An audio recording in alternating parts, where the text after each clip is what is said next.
Alright, Desvairada. This waltz was written by Annibal Sardinha, also known as Garoto. He was a Brazilian classical guitar composer. Now I know no gypsy jazz artists have recorded this waltz, but it's one of my favorite to play, and it lends itself perfectly to gypsy jazz. And this being my final gypsy jazz waltz DVD, I wanted to make a contribution and get more of you gypsy jazz guitar players playing this beautiful waltz. Maybe you like it, maybe you hate it, but I think it's great, so hopefully you guys like it as well. What I'll do is, for the sake of brevity, because it's sort of a long waltz, is just play each part really slow, and then I'll turn on metronome and I'll play it at a couple different speeds. The form of the tune is A A B B A C C. So just a lot of repetition. I'll just show you each part of it. Here is our section A. Really slow.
So, as you can see, not too bad. There are some parts in there that are a little bit more challenging than others.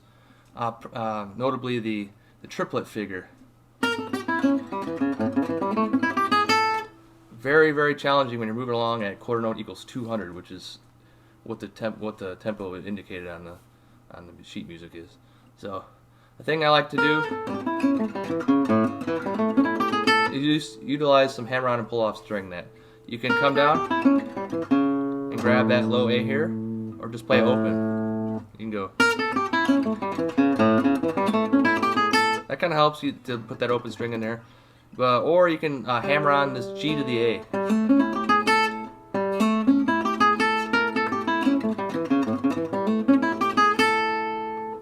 It's up to you. And then there's this triplet figure here, over that G minor chord.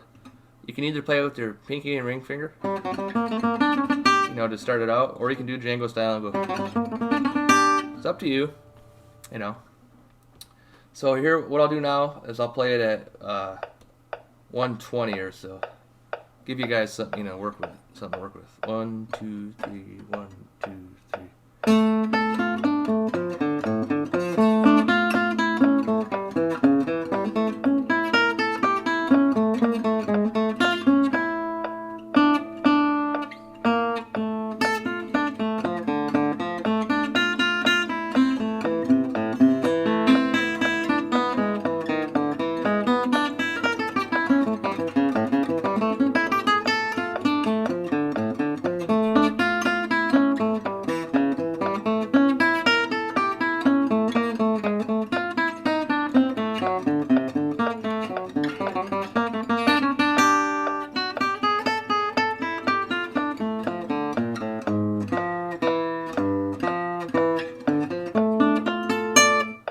See? Now, of course, as with my other videos, I strongly urge the use of a metronome. You'll be able to make that transition, that from that 8th note feel to all of a sudden triplets right just out of the left field. It's hard to pull it off if you try to do it without the metronome.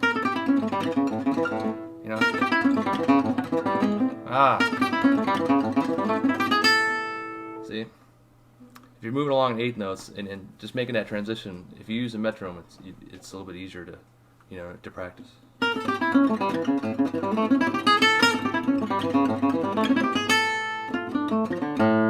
All right, so that's the first section there. So move along to B, And that goes like this. It goes to the relative major. You know, you got D minor, and then you go to F major. So it starts out, you get this. That's over, you know, C9.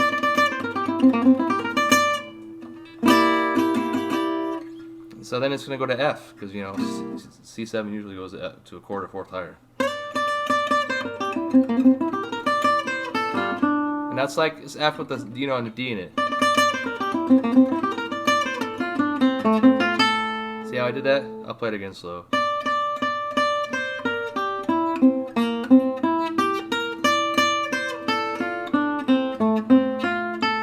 Or go to A7. So you go down chromatically. You know, so.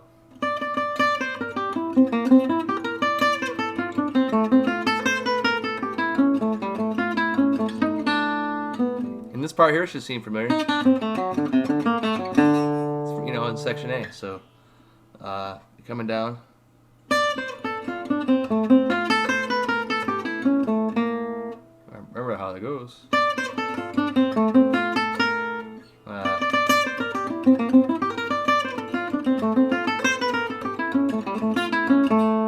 Then that's a repeat. Now this time we're gonna do something different though. We're gonna go. So just a diminished arpeggio. You know, utilizing a lot of open strings. Yeah, B.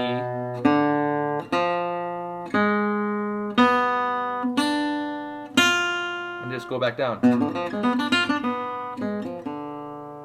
So. And the next part is you got an F major, you know, starting with that open A.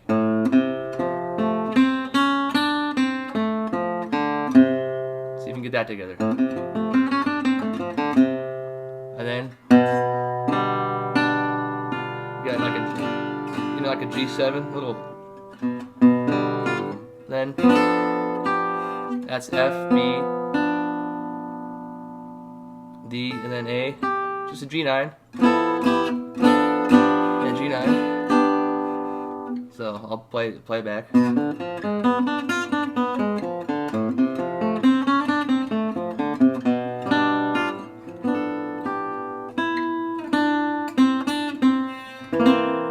See how I did that? There were little chord fragments.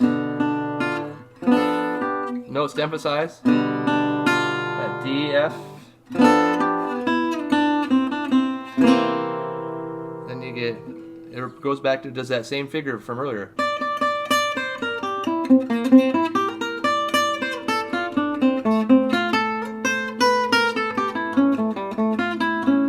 Same thing. Now we get this. You get another diminished figure, but this time instead of starting on a B, it starts on the A flat. In this case, I strongly advise utilizing this diminished arpeggio, because you're gonna have to jump up to here. You know that you got A and then F.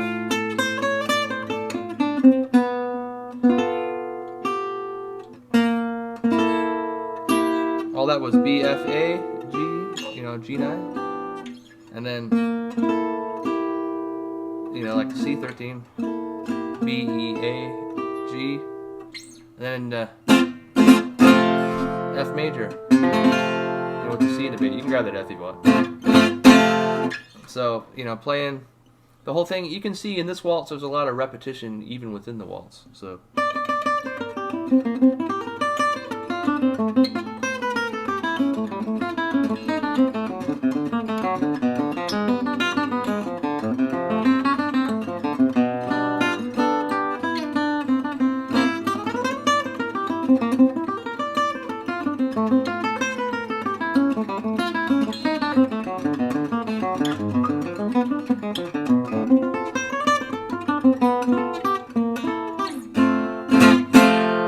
See, that's what that is.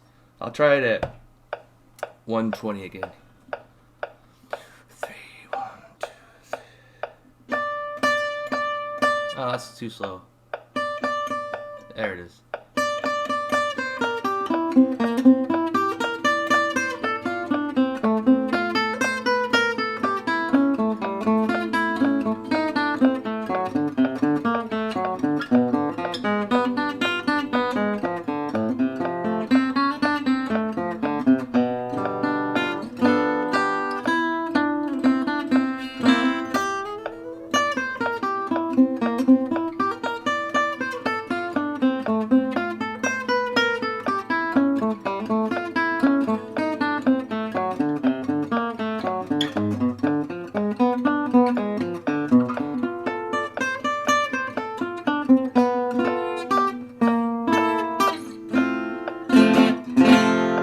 Oh, sorry about that. There's an A there. You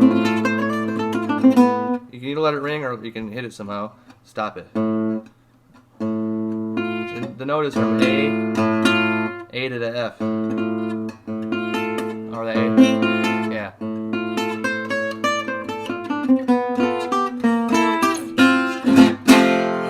Okay, that's the whole of B right there. And then it moves to this really cool, it goes back to, the A, the minor section.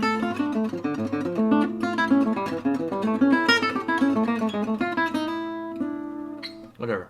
And then you get this cool, it goes to the relative major, so you get to D major. The thing I want to say about this is kind of a mirror. There's a lot of elements that are in section A in it that also appear here. So.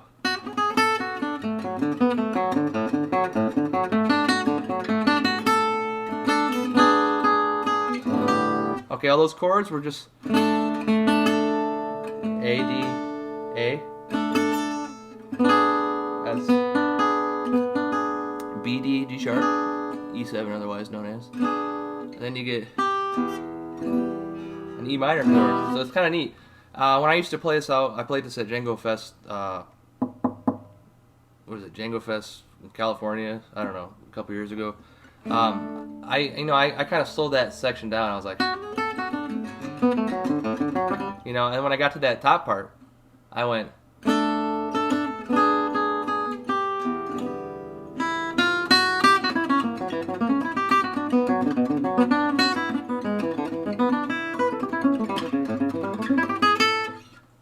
It's just an artistic consideration. So, sorry, I digressed. So you get, there's it's just a D major arpeggio.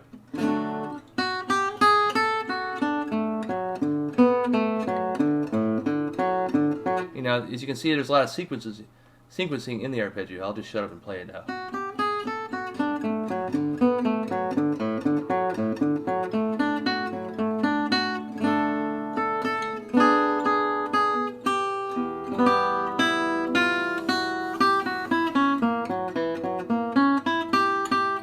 All that was is F sharp 7. So what?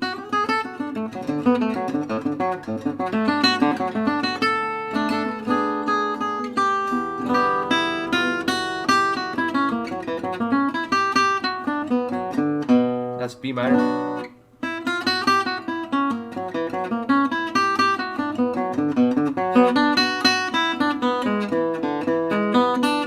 All that is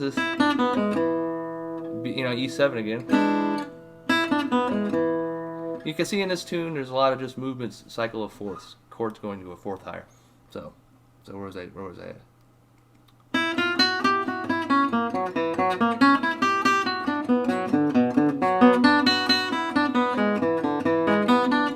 And then you get this arpeggio again. But instead this time there's a natural B on the top instead of the B flat.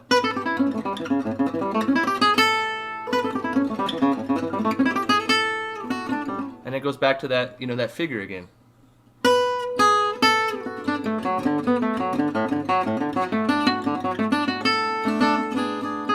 I think it is.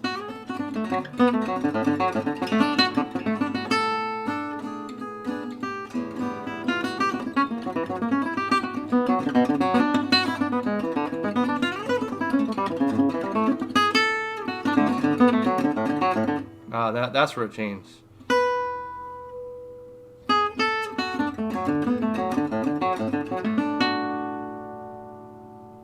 Remember how that goes.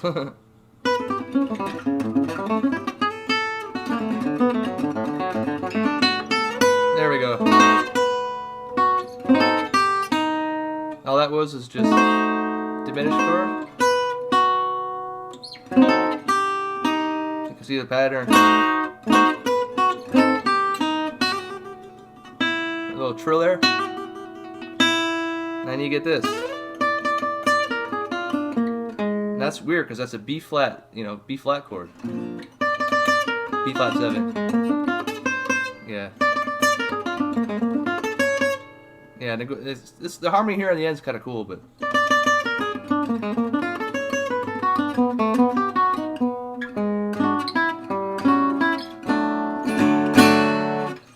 once again from the triplet figure.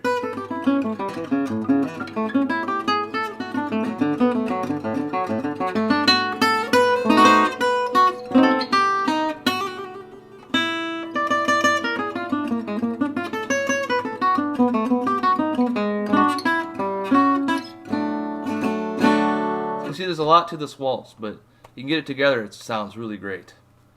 Alright, so I'll try to play it at 112. Well, is there any part I need to explain? Yeah.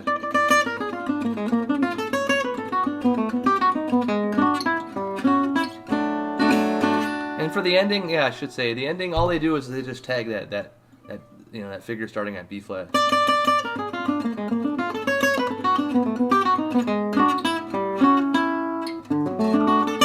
Give just a closing D major. No, not too shabby. Or you can go classic. If I can get that, that classic. Yeah, I don't know if that'll work in that case. Yeah, I guess it would.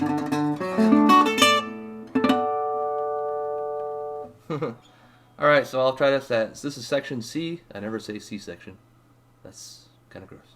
Alright, so here we go. Section C.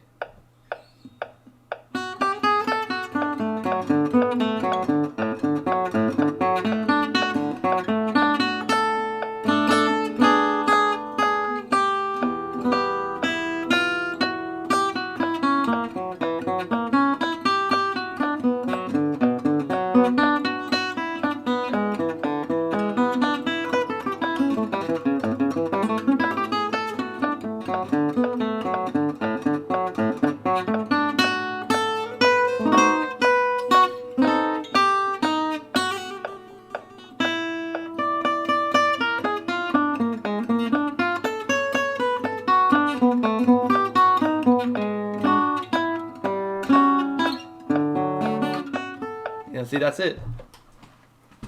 You can either go, or not that G in there. Sorry, I did that wrong.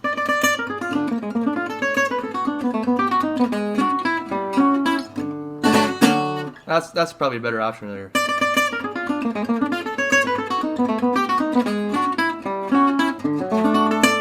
Yeah, then you tag it again. For the ending.